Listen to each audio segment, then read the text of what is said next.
देश में 18 के ऊपर प्रिकॉशन डोज सबको लगनी चाहिए, लेकिन लगी है सिर्फ 27-28%। तो हम अपील करेंगे कि प्रिकॉशन डोज जिसको नहीं लगी है वो ले लीजिए। ये भारत की पेंडेमिक रिस्पांस का एक पिलर है, पॉलिसी है, वैक्सीन अवेलेबल हैं, तो उसको तरफ जाइए। और पर्टिकुलरली जो हमारे सीनियर सिटीजन्स हैं वो कोई छूट गए हैं प्रिकॉशन डोज से, तो हमेशा की तरह जैसे हम पहले भी अपील करते थे कि उनका हमें ज्यादा ख्याल करना है। सीनियर सिटीजन्स क्योंकि वल्नरेबल हैं और बीमारी वाले व्यक्ति वल्नरेबल ज्यादा होते हैं, तो ये खासकर उनके लिए अपील है कि अगर आपको प्रिकॉशन डोज नहीं लगी तो लीजिए, लेकिन सभी को प्रिकॉशन डोज जो है वो मैंडेटेड है, गाइडेड है, और उसको आप लीजिए।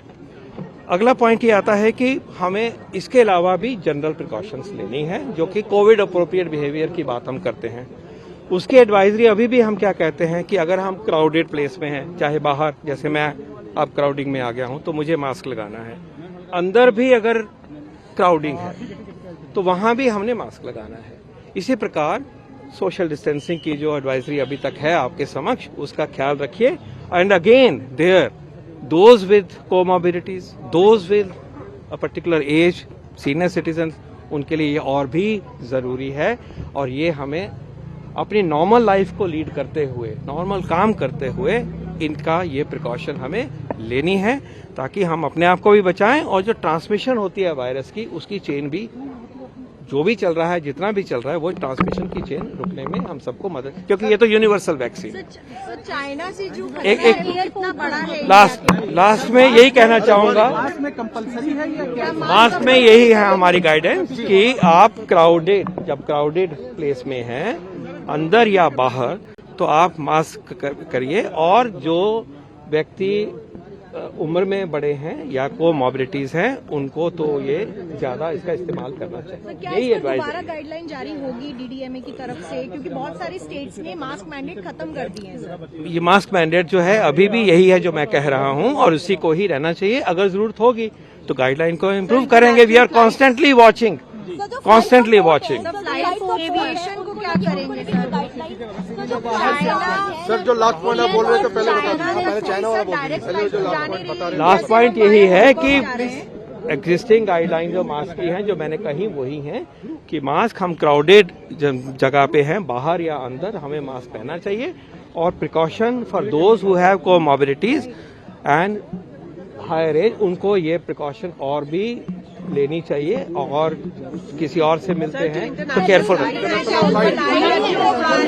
There is no decision with regard to any change in the aviation guidelines as of now. Vaccination improve करने के लिए अब क्या आप अपील करेंगे, क्योंकि जिन लोगों ने वैक्सीन लेनी थी वो लगा ली है, अब लोग खुद भी वैक्सीन लेने के लिए बाहर नहीं आ रहे थे, तो हम अपील कर रहे हैं कि कंपनीज को, हम अपील कर रहे हैं कि जिनको प्रिकॉशन डोज नहीं लगी है वो लगाएं, क्योंकि हम कलेक्टिवली लगाएंगे तो शील्ड देश की बनती है। इंडिविजुअल तो रुकता ही है, बचता ही है। तो ये जब एक गाइडलाइन है और हमारी स्ट्रैटेजी का हिस्सा है, तो हमें उसको अपनाना चाहिए। ये अपील कर रहे हैं।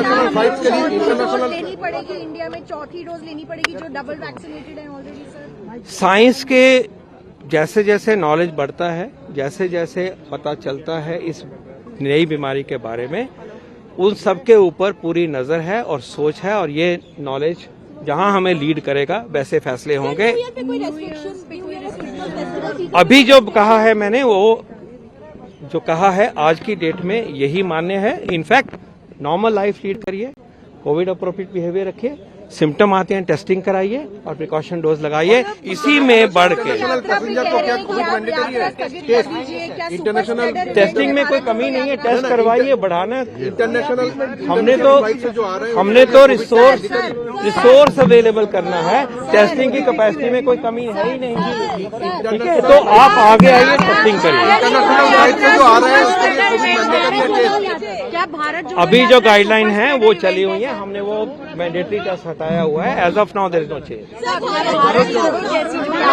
उसके बारे में माननीय स्वास्थ्य मंत्री जी ने जो लिखा है वो कह चुके हैं, मुझे उसके बारे में